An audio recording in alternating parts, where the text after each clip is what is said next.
YouTube. Hello, YouTube. Ladles and jelly spoons. Thanks for joining us.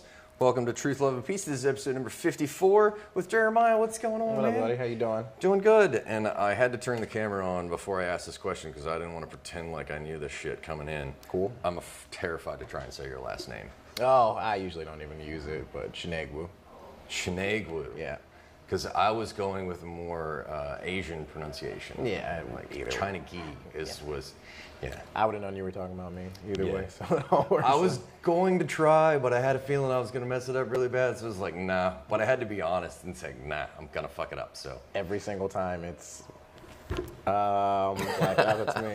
That's usually my last name. So I know that's kind of cliche place to start, but it's honest. Yeah. And so there's the truth portion. Yeah.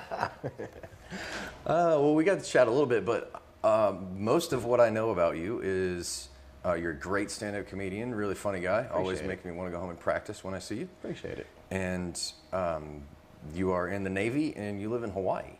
I was living there. I'm moving to Denver next. Yeah, that's going to be the next big Home thing. of medical marijuana. Yeah, I mean, I can't do anything with it yet, but I get to watch everybody else enjoying it. What's the military going to do when they legalize it? They're not, I'd not be care. surprised if they do. Nothing. That's exactly what they're going to do. Yeah. Watch it. It sucks to suck, I'll tell you that. From far away. Yeah, yeah. How'd you end up in the Navy? Tell us that story, I guess, to begin with. Or if you have a better place to start, where do you like to begin? So I lived in the Bay Area. I was born and raised in the Bay Area. Which bay? North, out California. Okay. Yeah. And I don't know why I said north. I guess I was going to say Northern California, I guess. That's where I was going with that. But I wanted to get away from home. Mm-hmm. I hadn't even thought really much about comedy yet. And I knew from high school I had no interest in going to college. Nothing wrong with it, but it just wasn't for me. And so Navy was the best way to get going.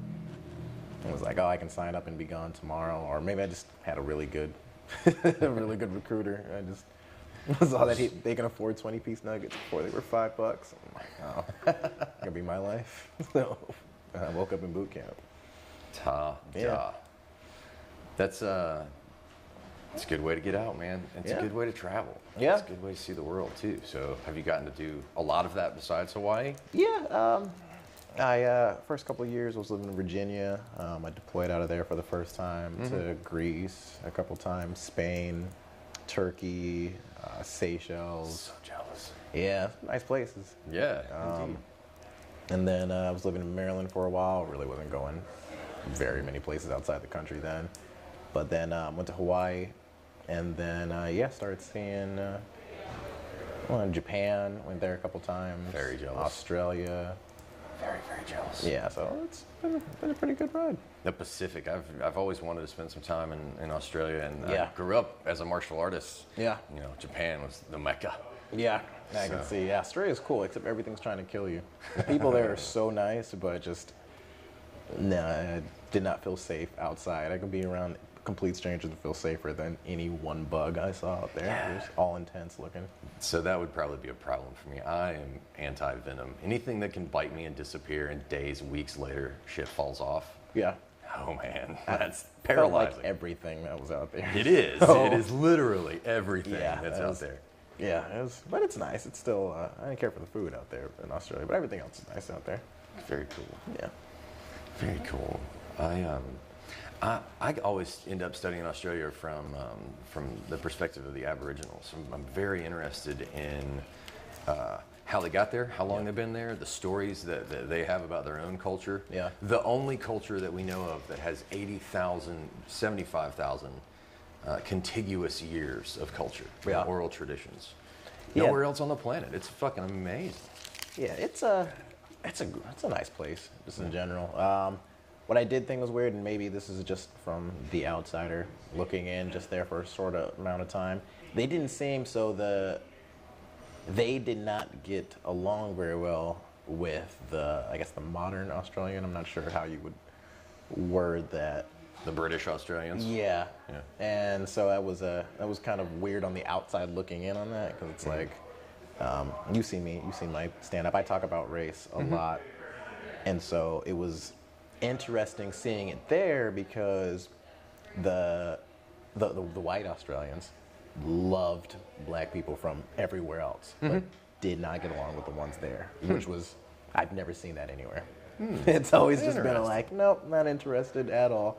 And same with them. They just did not get along with each other. Everyone from the outside, cool with. Inside, just conflict. Wow. I think that's just guilt. That's just, we took your shit guilt. Yeah. I think you see that in all cultures. That's my opinion. I can see that. It's karma, right? Yeah. Like, depending on which version of karma you like. I like the one that we all carry our own shit, but anyway. And theirs is a little bit fresher too, so I can see it's not ain't too cold yet. So Yeah. It is a very interesting history, though. That and the New Zealand, the Maori people, very, very ancient cultures. I don't know if you do you get into genetics at all, genealogy? Not super familiar. I could probably hold a basic conversation about it, but I wouldn't. Well, the different out of Africa theories, and if you follow the genetics, there's this haplogroup D that becomes these Indian islanders, who are black, and then they become the northern Japanese, who are white and the original samurai. Okay. And then they also become this Turkish group of people that become the red-haired, green-eyed Maori people. So, but all out of this one teeny tiny haplogroup D that doesn't exist anywhere else. It's really fascinating. I get crazy on shit like that. That's I'd never heard of it before, so that's interesting. I say that. That's fun. Yeah, I'm really curious about shit. Like, ever since I found out that I was spoon-fed a bunch of bullshit in school, like history-wise, I kind of went on a tear. You gotta figure this shit out. Yeah, you're seeing a third that people want you to see. Yeah. But I grew up in Mobile, so for me, looking back, it's just my visions of culture are just plagued with everything that goes along with the part and parcel of the baggage of the South.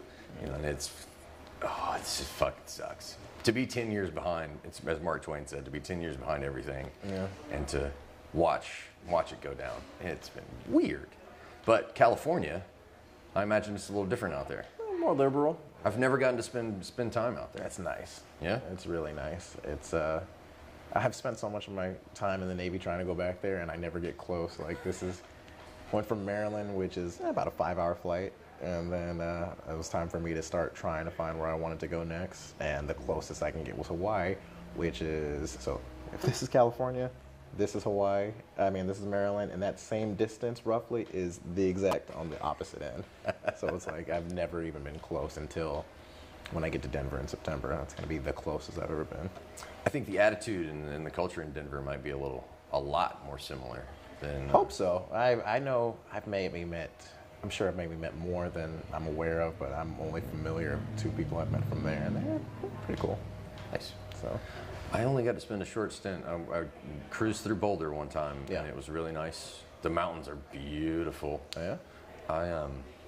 I like spectacles in nature, though. I think it's good to live next to something that can humble you. Yeah. In an instant. I'm totally down for, I like outdoorsy shit. The only thing is bears. They got bears out there. And I know they have bears out here in Florida, but I'm staying downtown, so I'm nowhere near that shit. But I've had too many people tell me, like, oh, black bears are just normal out there. And I'm like, that's that's fucking scary. Yeah.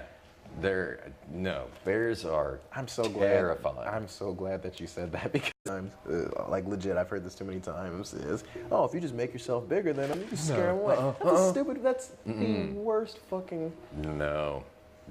I scare a bear. Yeah, okay. Yeah.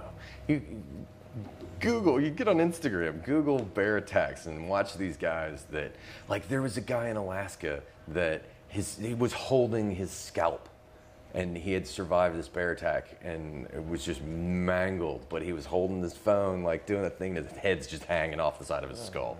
Like, no.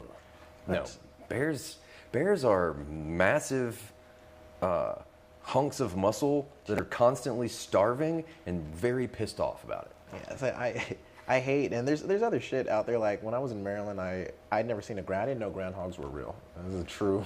That's true. I hate the fact that I'm 30 now. I hate the fact that I'm in my late 20s and early 30s, not being aware of animals that I'm now seeing, and it's just like they're freaking me out. Like I was like, what is that fucking puppy doing? And someone's like, it's a groundhog. I'm like, it's not February. Like, what is that? What is that? I thought they only came out if they were even real. It's weird. I can't remember where it was.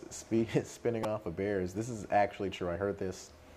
I've talked about this twice now in work, and I've yet to actually look up the story, even though I really should, because I want to start making jokes about it. But there was an actual family somewhere, maybe in Colorado, that found what they thought was a puppy, and they thought it was like a Tibetan husky, some shit, something too stupid to believe. And I guess people were like, well, if you look at pictures of it, it looks like the puppy. It was a fucking bear.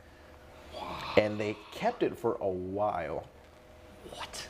And it never attacked them. And I guess what tipped them off was it started walking on its hind legs. And then eventually, like, Pappy's just like, oh, wait. Like, maybe. That's not cool. That's nuts. Stupid. That's really stupid. Fucking stupid. It's like people that own chimpanzees. You're like, no. That thing will eat your face. But even with that, I wouldn't want to own a chimpanzee. But I would look.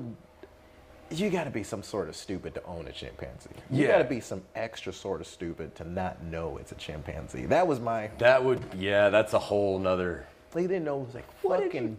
And I don't know how dumb these people are or how smart this bear is that it played along perfectly with the situation. Man, trying to learn how to bark. Stupid. This bear's just yogiing it up. Woof. Curling up on a bed that's 10 times too small. Fuck, yeah. And everybody that lives in that neighborhood failed that family for not telling them, like, that's a bear. You have no friends? None. Yeah, none whatsoever. You shouldn't be allowed to own property anymore. You can't tell the difference between a bear and a fucking puppy. Yeah, let alone keep a bear. That's impressive that they kept a bear in the house without dying. You know their neighbors were just like, just wait. They're just looking over the fence like, you guys had a bear in your backyard last night. Like, really? Fritz didn't see him? Like, yeah, dude, the dog didn't bark at all. That's, you're fucking, okay. The first time they had to clean up that shit, you should have been like, all right, this is not a fucking... That is not a canine. Just left a wedding cake size yeah, shit exactly. on the couch. It's bigger than our last dog. Yeah, the other dogs didn't help out either. Like, that's just... Nobody's ratting out this bear. That's the stupidity that is allowed in this country. Well, it's just lack of education, man. I don't... This is how far it's gone. If you've ever seen sad. a bear, I feel like if you've ever seen a bear, you should be able to recognize a bear 10 times out of 10. Yeah. I don't think nothing else looks like a bear, in my opinion. No. Maybe there might be some animal I'm not aware of, but that's... Even the hairless bear that has a mange that they think is a chupacabra looks like a bear that just doesn't have hair. Like bears act like the giant claws, paw prints. We've got two groups of idiots. Shape Bears look like mystical cryptozoological creatures, or dogs. I'm not sure which one of those groups is stupider. I don't know. I want to think some dogs. I think dogs, because the other one, it's like you're just reaching for something because you want to believe in something. Dogs, you've got a reference point down the street. This is a dog. The dog tail. and ears like a dog, and barks and growls and woofs. And this is a bear. Man. That's the country. This is America. This is America. Nothing surprises me anymore, though, because I got hooked on Vernon Florida on Netflix. Have you heard about this thing? Oh, so Vernon Florida is this documentary that is not about people cutting off their limbs to claim insurance. Vernon Florida was supposed to be a documentary about people cutting off their limbs to claim the insurance money, because in Vernon, Florida, there was a rash of people doing this. Film crew shows up and they're like, we're not talking to anybody about any limb bullshit, blah, blah, blah, blah, blah. Thus the documentary not about sawed off, hacked off limbs. But it was a real phenomenon, and people were just cashing in on the insurance money.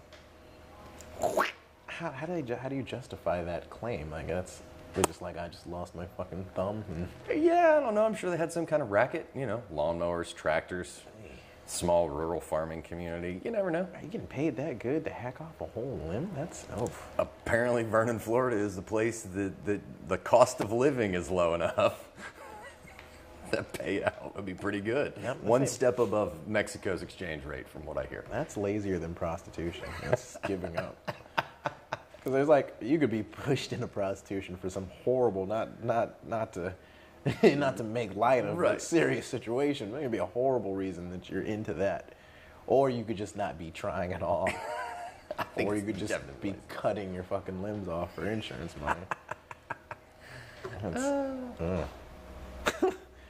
You gotta be hard pressed. Vernon, Florida. Yeah, Vernon, Florida. Okay, I'm not in Florida long enough to check that out, but that'd be. It's an interesting documentary.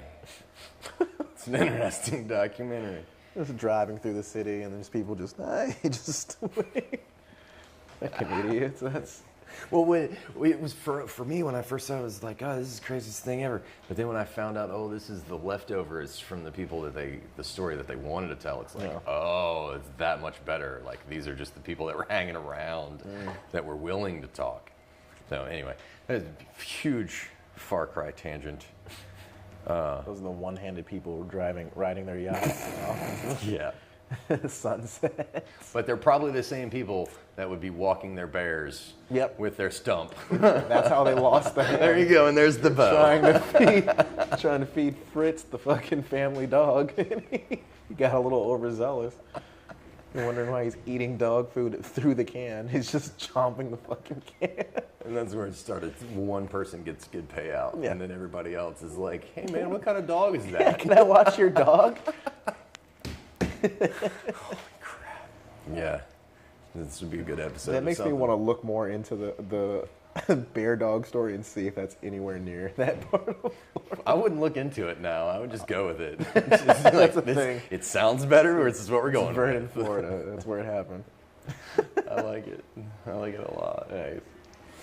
Man. Well, back to traveling. Yep. You mentioned Japan. I've been watching a ton of jiu-jitsu stuff lately.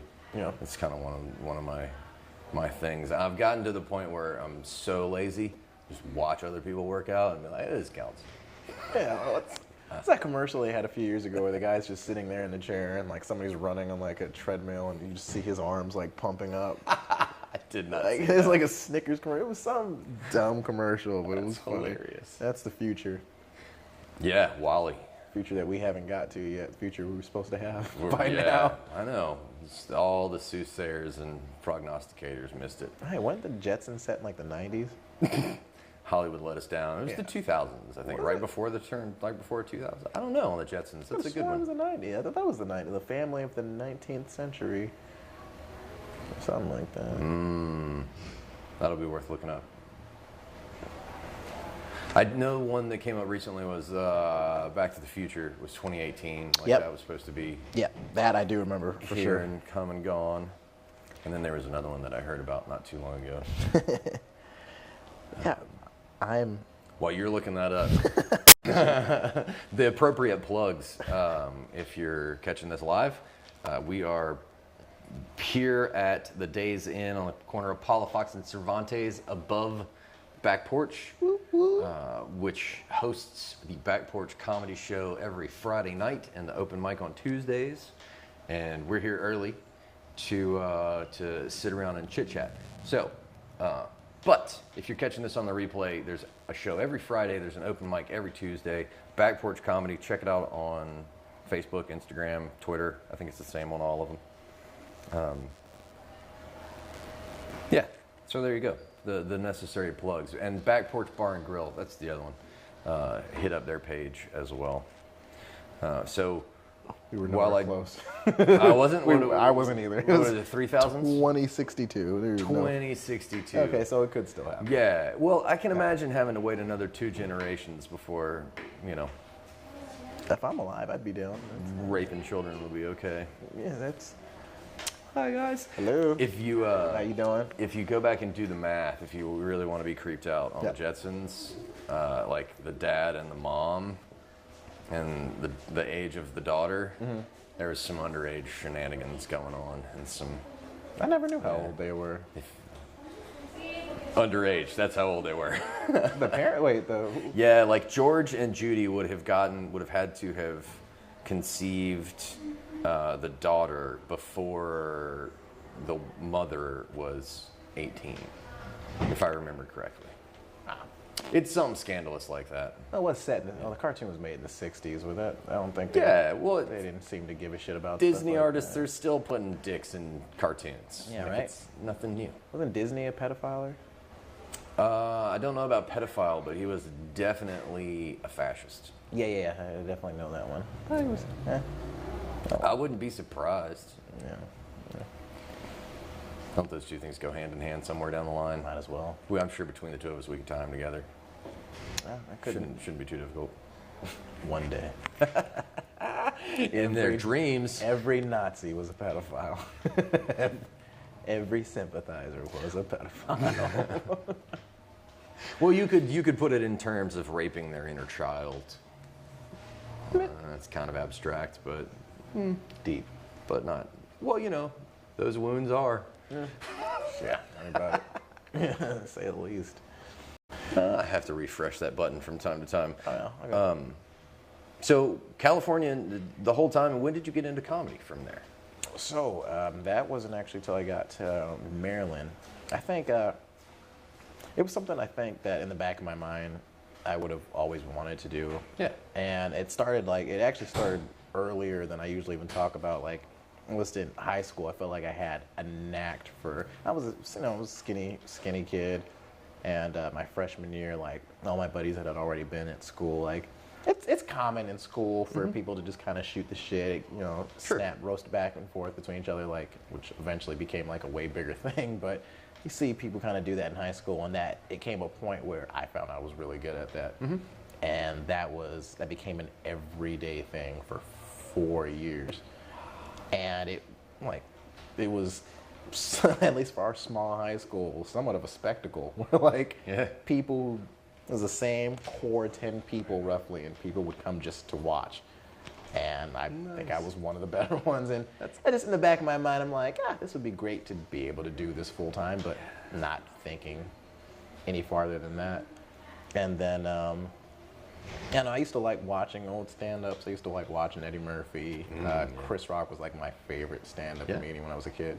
And I would love to do that, but all I know how to do is make fun of my friends. So.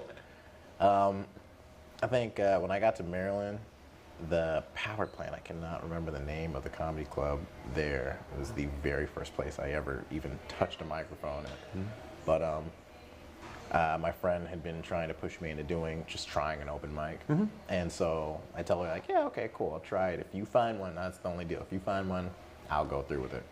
And I was excited about it, but I'm just like, you know what? The only thing was if I know I want to do something like this, but if I blow it, it's going to ruin it for me. First time out.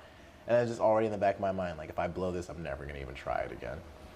And so they had an open mic competition. It wasn't even just an open mic.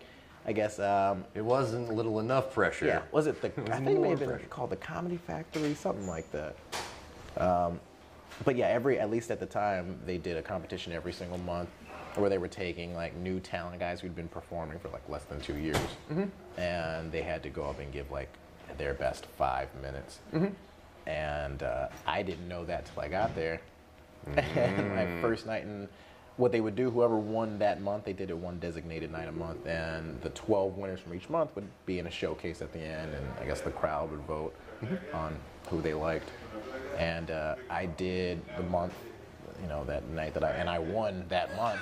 That's great. Yeah, just free balling. I probably had one joke ready to actually try, and it was actually a crowd and everything, so it wasn't even most open mics that are kind of just it's just comics in here. There's maybe 4 other comics and everyone else is a paying patron That of the probably show. worked in your favor, though, right? It worked out. Like, I didn't mention it being my first night, anything. I just went up there and just tried to act like I'd been there before. Wow, And that's it great. worked out great. Like, even got into it with like somebody that was a heckler, which worked out from having done that in high school for so long. Which is why, like, I've never really had trouble with people doing that. Like, whenever anybody wants to not shut up in the middle of a show, but yeah, not to go too far. But yeah, I won my month. And I ended up leaving Maryland before I could even try the showcase at the end. Oh man. But you know, it gave me confidence to keep trying it. So I did a few more venues while I was out there in Maryland and DC, and then just really kind of caught fire in Hawaii when I got out there. Still was just kind of running the open mics, and then competition time came again. I'm good in competitions. That's good. I'm just a competitive guy. Still a new face in Hawaii, and they do about 3 or 4 different competitions. Like, you know, the main promoter out there, Jose Dynamite, he great promoter out there. If I'm gonna be plugging the show, so Do it.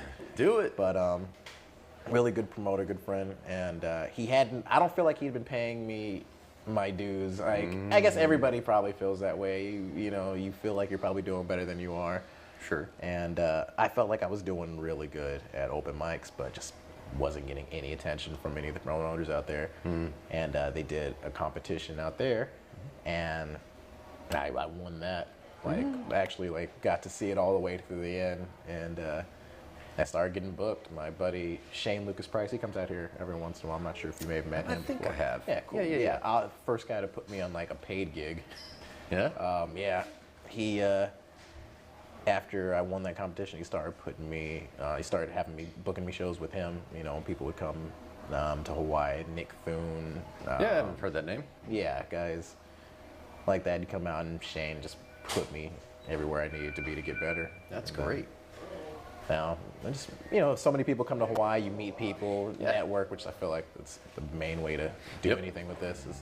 So I get lucky. Usually, I go places where I know a comic or two, and I'm able to kind of get booked on a show, and it's been pretty much my thing.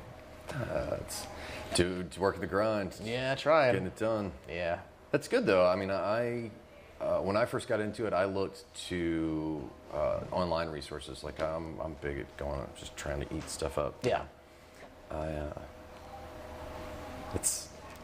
I'm following the same path though. You know, you go out and you pound as hard as you can, and you make those little steps. It's great that you've gotten to do all that stuff. It's great, and that's wonderful because now I get to enjoy your comedy here. So it's fucking awesome, man. Yeah, cool. It's been great out here. That's I'm glad that I came here maybe like a little bit better at what I do. So, like the promoters out here, you know, Ryan, Tony, they're awesome. I think they offered a platform quicker than I expected, which I'm completely totally happy great. with. Yeah. Saying you and Olga, it's been great. Yeah. So yeah, I like it out here. It's I love the little comedy room downstairs, like the kind of gritty underground type It's comedy. so fun like, in the basement. Yeah, I like it. Yeah. It's different. Well, this is where I got my start. This is the only place I've ever been. Yeah? I started not even a year ago, back in September. So I'm new, but I've got a little bit of a network, and I like doing stuff. Yeah. And so I've been just trying to help. Like, that's one of the reasons we started Stinger's Comedy out there, which thank you again for coming and doing. Had a blast. I liked it. But it's a way for me to help prop up Emily, who has been doing shows out there and kind of took a break from it. Yeah. But now I get to help her do that out there, keep that going. Yeah. And it's been great, you know. And like you said, having Back Porch here and having people like Tony and Kirby that have been around for a long time in the Pensacola scene, and having Ryan, who's got all his years experience, on top of having guys like Matt Mosley that does the Shooters. Have you been out to Shooters yet? I met Matt, but I haven't been to Shooters yet. Oh man, you should come out. It's fun. There's no light. You just get to go. Yeah. It's entertaining. Yeah, I heard it's a competitive crowd sometimes. I heard. Really? That's usually just like 4 or 5 comics. I don't mind. I don't mind a low-key. combative crowd sometimes. I think it's it gives you something new to work with, I guess. Oh, I love it, man. I am way better at witty than I am at writing material. That's why, very specifically, when I wrote you, I said, you know, I appreciate the precision that you have, like the way that you write and how I can hear the execution in that, and that's what it makes me want to go home and practice. Because on the flip side, I've been doing witty and off the cuff for a really long time, and I can do that. But if you don't have something to swing at, you gotta be able to write good material too. To be honest, I feel like being witty and having to come up with something on the fly, like I've seen you do, that seems harder to me because I feel like you can refine whatever you write. Yeah, you can sharpen your sword all day. Sure. But if you don't got a sword to be able to do that, that's finding a rock and making it a weapon. Yeah, but that's the same thing you did with the roast battles. Like, I could not do that. I can't. Yeah. Well, I say that. I've never tried, but fun. It intimidates me. It's fun. It's fun.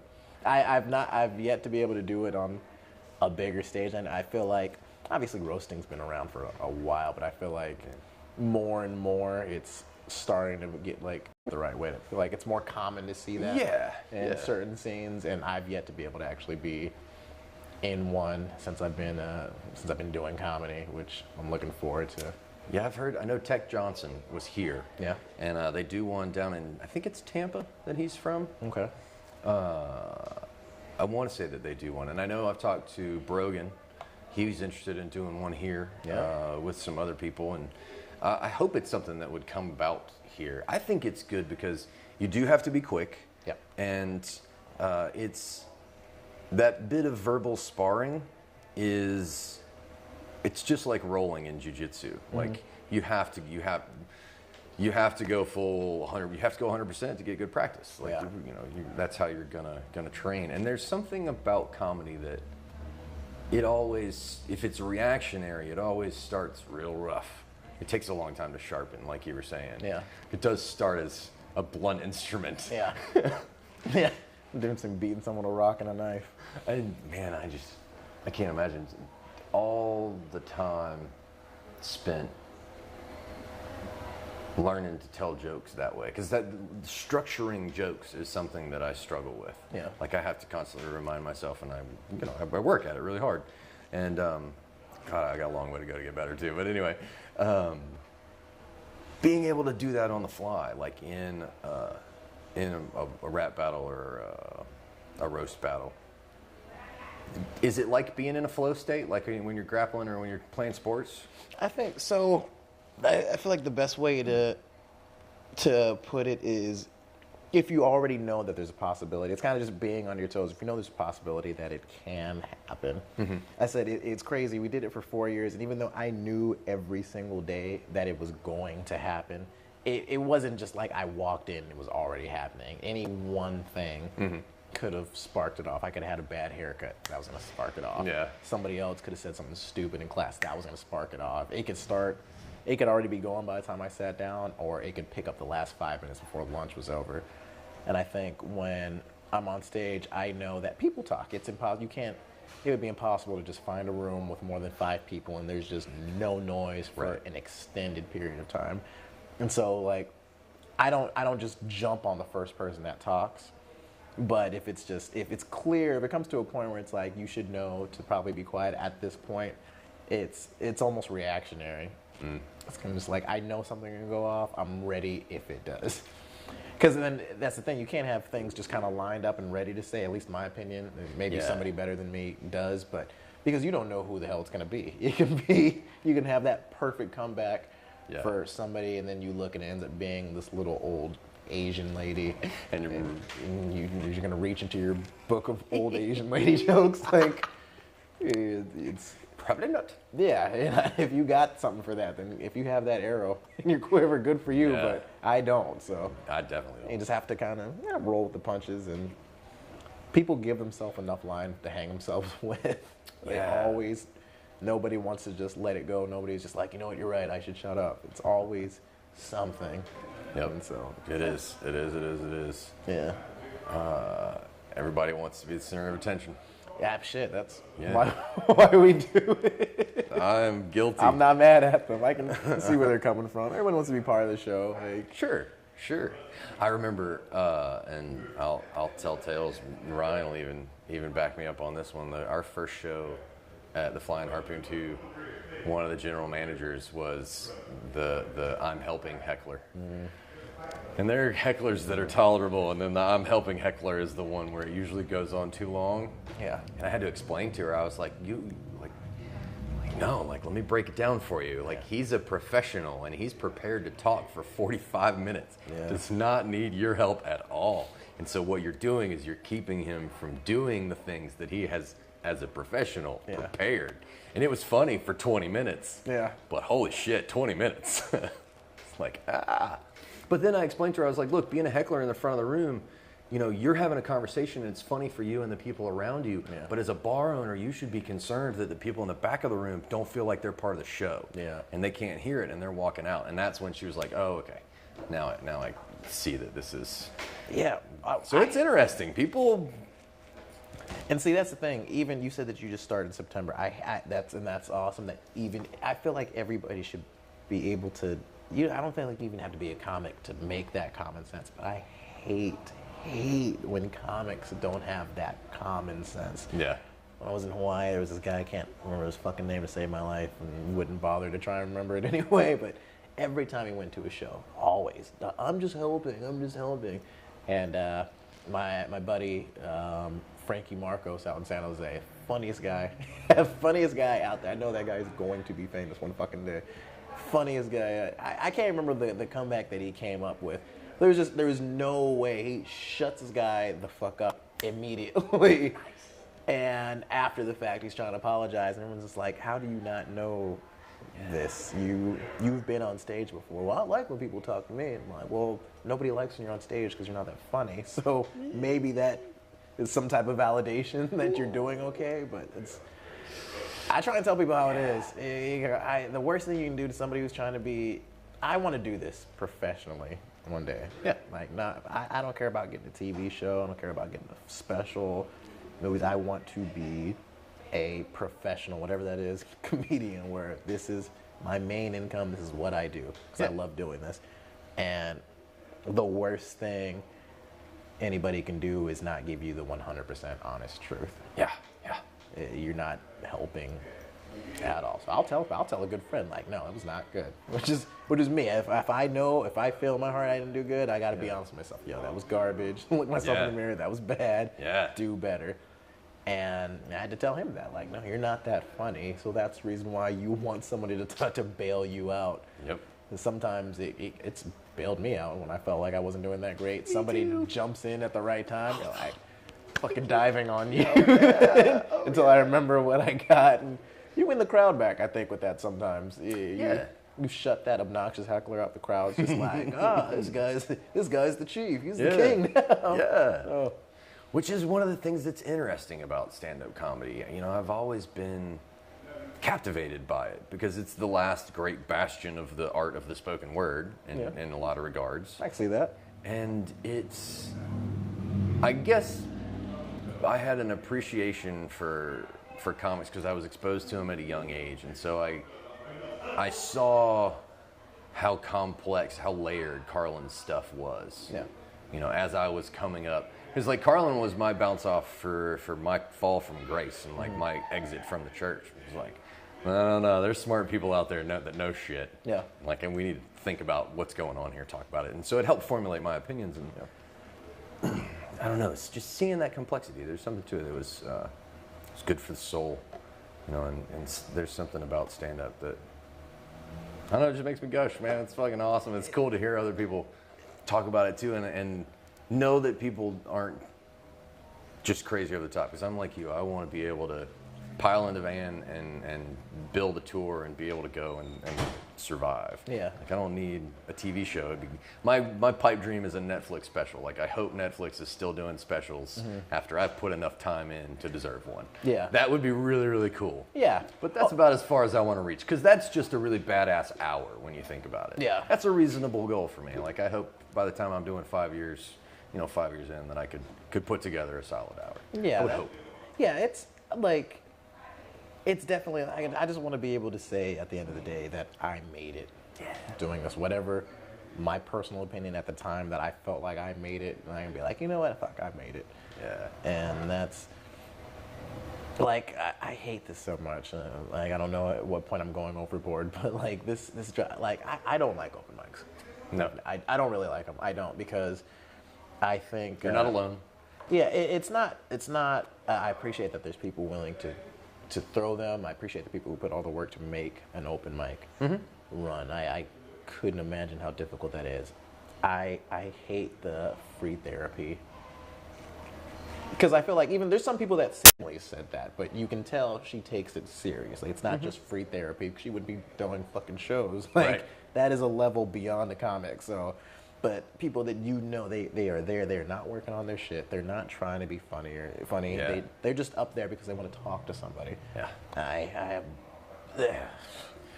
I'm just those are the people. Or somebody comes up and somebody came up a few weeks ago at an open mic and sang a fucking song, and I was like, Yeah. It bugs me too. set a fire alarm off, please, somebody, because this is getting. So I mean, it's great to practice. I get it.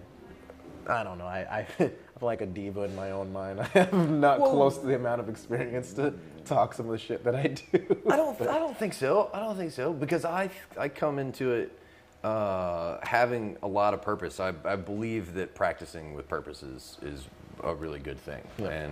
And so there have been times where I have definitely squandered it and have been guilty of just getting up and trying to put something together. But I always try and go into it as an educational prospect. Yeah. And remembering my place. Like, if I'm going to go and I'm going to try this, there better be a really good reason for me to just get up here and wing it. Otherwise, I'm just proving to myself that I'm not good enough to get up and just fucking wing it. Yeah. And so you either learn something from it or it's beat down. Like, Yeah, it's just every time. I'll say this: I have not worked with a comic yet that I can think of that I did. Actually, that's not true. There was a guy out in Oxnard, California. there's always one. Runs like Levity Live. Guy was like, I didn't even bother to remember his name. He's a complete fucking prick. And I ran into him. I was glad I was able to run into him and tell him, like, no, you're a fucking prick. And he thought I was going to leave at the end after you were being a smart ass on Facebook, which is I'm only here because the manager said to speak to you. But that's neither here nor there. But it's, if somebody does better than me, I'll still love the person. Sure. Nothing. But I'll take it personal. I want to be funnier than everybody out there. Mm-hmm. That's the only reason why I'm doing. I want to, unless you're trying to make it to, I want to be funnier than you. Yeah. And I felt like this is one of those things you can be honest at. The thing that makes comedy so great is we are up there. We've thought of something crazy that if you said it in the wrong place, everybody would look at you like you were out of your fucking mind. You can't do that. Yeah. And these are your real thoughts, even if they're exaggerated. They're to a degree you made that in your head, and you are saying in front of strangers and hoping that if they either find that they have to agree with it enough to a degree, or find it so asinine that it becomes funny and they like you for having said it. Yep. You have to get an entire group of strangers to know you well enough to appreciate what you're talking about so fast, and I think that's awesome. It is. That's the good side of people. Like, yeah. you know. I totally agree, and I think it's one of the other reasons I like being involved in comedy now and got involved in it is because I think after being involved in music, I think comedy is a piece that's been missing for a long time in our culture, and that comedy is one of the last places that you can plainly speak truth to authority. Yeah. And to do it well and to be funny, we haven't had a lot of great people doing it since Carlin and Pryor and Hicks and some of the greats. And Hicks was more of a poet than a comic, to be honest.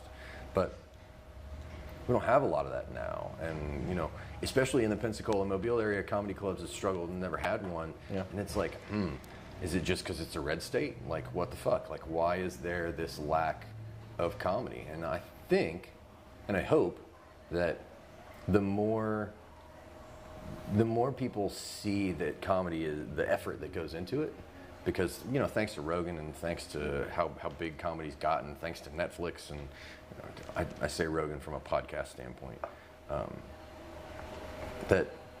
that camaraderie is becoming more important than the naysayers. And I think social media is helping that. As much of a hindrance as social media is for culture, it makes it a lot easier for people to get together and push out shitty people. Yeah. You're like, no, we don't have to put up with that. I'm like, no, it's way better to do this thing and to support each other in the right ways. And it's not a bad thing to be competitive. Like I'm the same way. I just try and turn it into, I'm not really upset with that person. I just want to go home and work harder. Yeah. And so be reasonable about it instead of being shitty to that person. It's when people go and be shitty to that person that it gets like, nah, we don't need any of that crap. Yeah, because you can't do that. Because like I'd be lying. Like I mentioned competitions I won. I've definitely lost competitions on top of that. And internally I'm like, I'm mad. That's not me up there. But it's never at the person. Sure. No matter how I might try and justify it even that night. Like, oh, well, the crowd just this or the judges this. Like, at the end of the day, it's you. It's always you. You win because of you. You lose because of you. And so it's this weird, I wouldn't call it a fraternity. That would sound kind of too corny, but it's a club. Yeah. It's a very, very tiny club. And it works. Like, Yeah. I look at other comics that I work with, co-workers almost, even though I literally see them once a week. But it's, it's where you want to be. It's what you want to do. So co-workers probably ain't even the best way to put it because it's not a job. It's not a job to me. It's what I want to do. It's better than a hobby, but not as hard as a job. Yeah. And there is something about not going to an open mic yet getting your licks in, and getting your practice. Yeah. Because that's, I feel like I should be doing 10 times as much practice before I get to the mic as I am using the mic for practice. Yeah. And I think that when that gets flipped, it's like you said, unpreparedness. Yeah, that's exactly what you said. When people don't take it seriously. But even then, you could take the balance of what you put into it, you get out of it. And these people that don't have a respect for the open mic, and the fact that I put work into this, and I hope that you'll sit here and listen to it, and then I'm going to return the favor, and then for you to just, oh, I had a shitty day. Like, oh man, and I'm going to sit here and listen to you because I'm polite. I'm not going to like it. Yeah. Or it's not going to be funny, or it's not going to be, or even worse is when you realize, like, I've seen this person do better. Like when it transcends that, and you're like, man, like I don't think that's what you wanted tonight to be. Yeah. Because that's what I hate the most, is when I get off stage and I'm like, that's not what I wanted tonight to be. Yeah, you saw me that way at Flying Harp. To this day, like, I've even watched like the recording of it, and I'm just like, Don't even beat yourself up about it. I can tell you exactly what happened in that situation. The table that had been sat right in front of the stage was not there for the entirety of the show, and they were planning on getting up halfway through, and so that's a barrier to get to the rest of the room to begin with. And then when that table got up and was empty, to overcome that gap, it just gets really, really hard. But that's just space and psychology, because there are two things to consider. There's always a gap somewhere in the room, and it makes it tricky. And in that room, there's a door that leads straight in and cuts your audience in half. Yeah. And so that's tricky to get over to begin with. And then if you don't have an audience in the front, even tougher. Yeah, and you're dealing with a bar crowd that's only had 3 comedy shows ever. So don't even. I know you're going to keep saying it, but I'm going to keep telling you not to, man. Man, that was one of those nights. I feel like since I've been out here in Pensacola, I've had way more good nights than bad nights, but that was just like, ugh, that one. I was walking away, and I take it like, yeah, it's going to happen. So I've gotten over. I'm better about it now than I was like that night. I'm like, my whole night I had to drive back, that hour drive, just like, I should have said this. I should have said this better. It happens. I've been there. I had one of those Wednesday night. I host the open mics in Mobile now. I'm fortunate enough to get to do that. And the Laughing Mule? The Blind Mule, the Tinderbox. I have not been. That was the only time I've been to Alabama, too. That was the only time I've been to Alabama. That's okay. So. You're not missing. You saw way more than you need to. I get off work so late, I can't even. Yeah. Well, if you're ever in Mobile, Blind Mule on Wednesdays, Tinderbox on Tuesdays. Okay. We do open mics. All right. And we're experimenting with some other stuff. But Wednesday night was one of those nights for me, man. I don't drink very often anymore. Very, very rarely. I took a year off and have recently, have a drink here and there. Yeah. And I was just kind of out of sorts, and I had a shot, and I'm in the middle of working harder on my bits. So instead of having a more lackadaisical approach to the jokes, I had gone through them fine-tooth comb, and when it came time to execute, it was like, shit, I didn't woodshed it enough. And so I ended up doing this kind of in-between thing, and it was not what I wanted it to be. So even then, and that's a really comfortable space for me, and to just swing and a miss. Yeah. It happens. Yeah. It happens. Wouldn't be comedy if it didn't.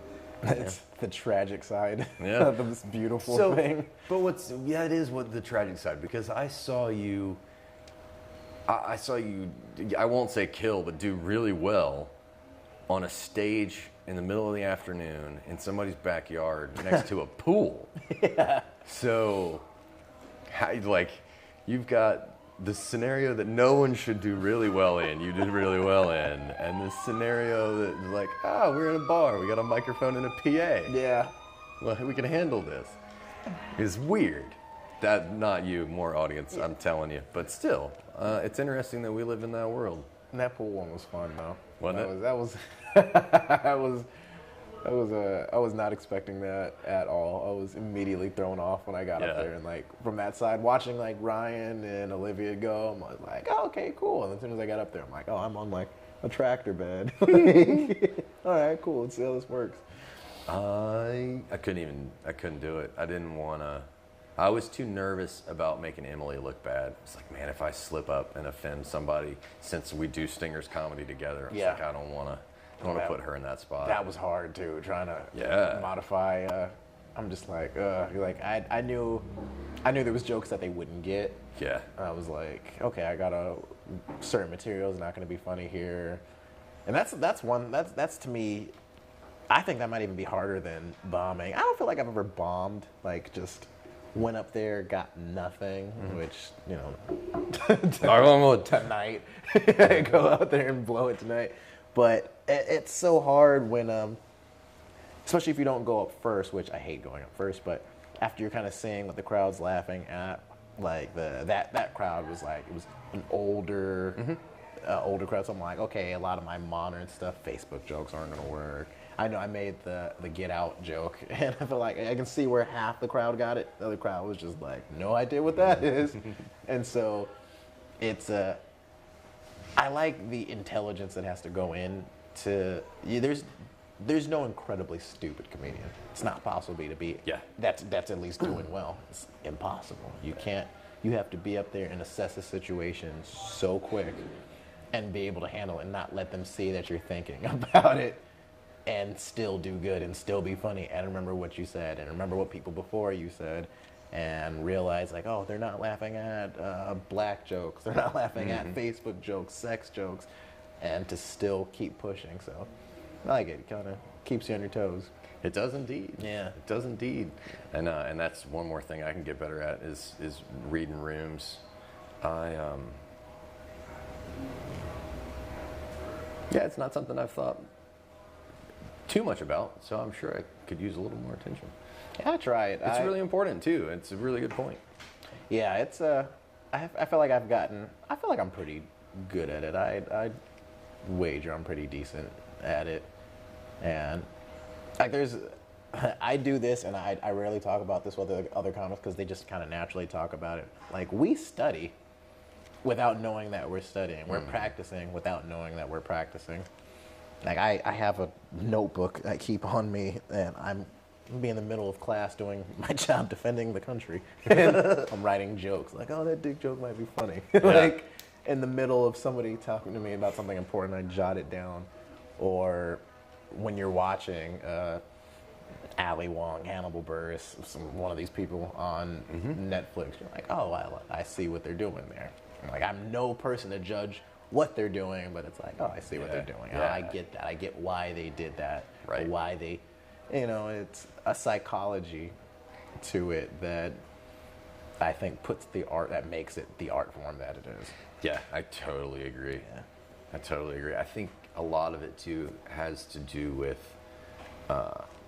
being able to abstract People say one of the only things that humans are really good at is we can abstract. We can imagine what it's like to imagine, to imagine, to imagine. Yeah. We can do that to a degree that nothing else around us can do it.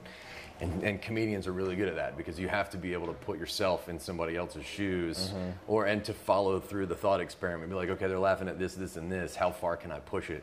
And those are the things that come back to being able to connect with other people, or at least understand how to connect with other people to make it work. And that's one of the things that's really fun about it, because it doesn't work by itself. Like you need all of those skills. I think that's why it's such a small club. It's one of the reasons I enjoy it so much. Yeah. Because like you say, there's no dumb comedian. I can't imagine pulling a comedian in here to have a conversation and it going nowhere. Yeah. Like you just couldn't. Yeah. May not be wise comedians, but you can't be the village idiot and also have any degree, any monicum of success, whether that be just having a good open mic night. Yeah. You can't be a complete idiot and do that. No, just can't. Just can't. I have no idea what time it is. I know we've been at this for about an hour. I don't want to miss us a show. Oh yeah, what time? Ooh, that starts because Back Porch does start at 9:30. Yeah, I still got to get back home and get my put my face on. Well, in that case, before tonight. In that case, we'll call it right here. But if we get a chance, we'll revisit, because we didn't get into all the esoteric, philosophical, all the fun stuff. Yeah, I'm here for at least another month. So hell yeah. Well, this has been great. It was fun. Hell yeah. Thank you so much for joining me, Thanks for Jeremiah. having me. And until next time, by Facebook, by YouTube.